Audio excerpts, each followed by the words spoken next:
আসসালামু আলাইকুম রহমতুল্লাহি বারকাতুহু। ছোট্ট একটা গাছের ভিডিও। এটা চারা থেকে হয়েছে পুঁইশাক থেকে হয়েছে ডাল পালা সব কিছু। আর এখানে একটা মেহেন্দি গাছ, অনেক পুরাতন, 5-6 বছরের আগের পুরাতন। এটা এখন শুকায় গেছে, মরা মরা অবস্থা, হয়তো কিছুদিন পর মরেও যাবে। তো ওই যে সামনে একটা আম গাছ দেখা যাচ্ছে, টাটকা টাটকা পাকা পাকা আম।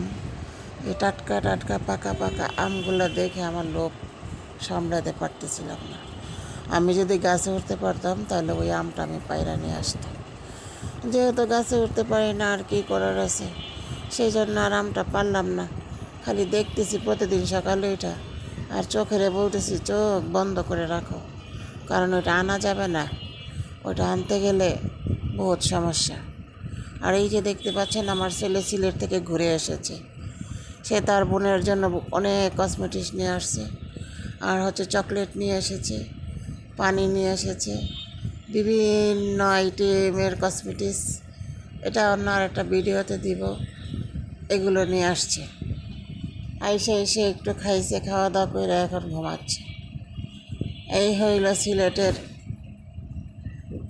লোকজনের বেড়ানো। সিলেট পাহাড় থেকে এসেছে, তো সিলেটের কিছু দৃশ্য অবশ্যই ভিডিওতে দিব, দেখবেন। যারা সিলেটি তারা অবশ্যই ভালো লাগবে।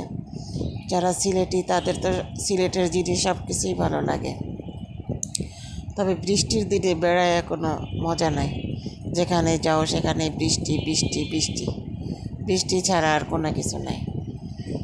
শীতের দিন হইলে একটু ভালো, কিন্তু শীতের দিনেও সমস্যা দেখা যায়। শীতের দিনে খেতা বালিশ কম্বল এগুলো নিয়ে টানাটানি করতে হয়, সুটকেস ভর্তি করে সোয়েটার নিতে হয়, আরও কত কিছু, গরম পানি, চা, নাস্তা, বিস্কিট, চানাচুর, যত শুকনো খাবার নিতে হয়।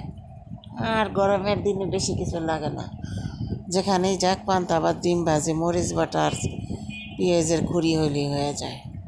তো এই হলো আমার আজকের ভিডিও। তো আজকের এই যে দুপুরের ভিডিওতে এগুলোই আজকে ছাড়লাম, দেখে বলবেন কেমন হয়েছে। তো আমি তো নতুন ইউটিউবার, এত কিছু জানি না, দেখে দেখে শিখি আর শিখে শিখে বলি। এই হচ্ছে আমার অবস্থা। সবশেষে যেটা বলবো, জিলহজ মাস চলতেছে।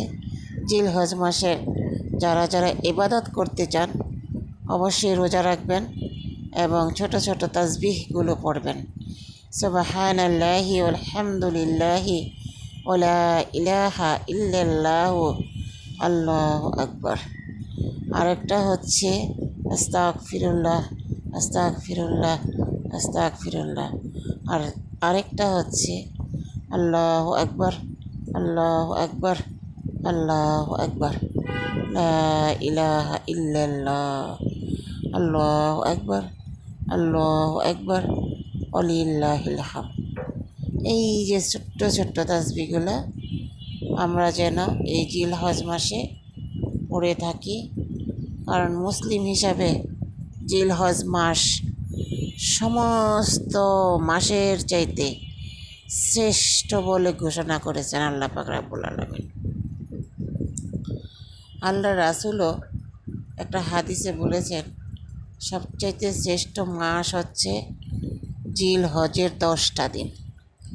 জিলহজের 10 দিন। এই জিলহজের 10টা দিন যারা ইবাদত করবে তাদের ইবাদত অবশ্যই আল্লাহর কাছে গ্রহণযোগ্য এবং পাপমুক্ত আল্লাহ করে দিবেন। অসংখ্য নেকি দান করবেন। আল্লাহর কাছে ক্ষমা চাওয়ার উপযুক্ত সময় এই 10 দিন। আমিন।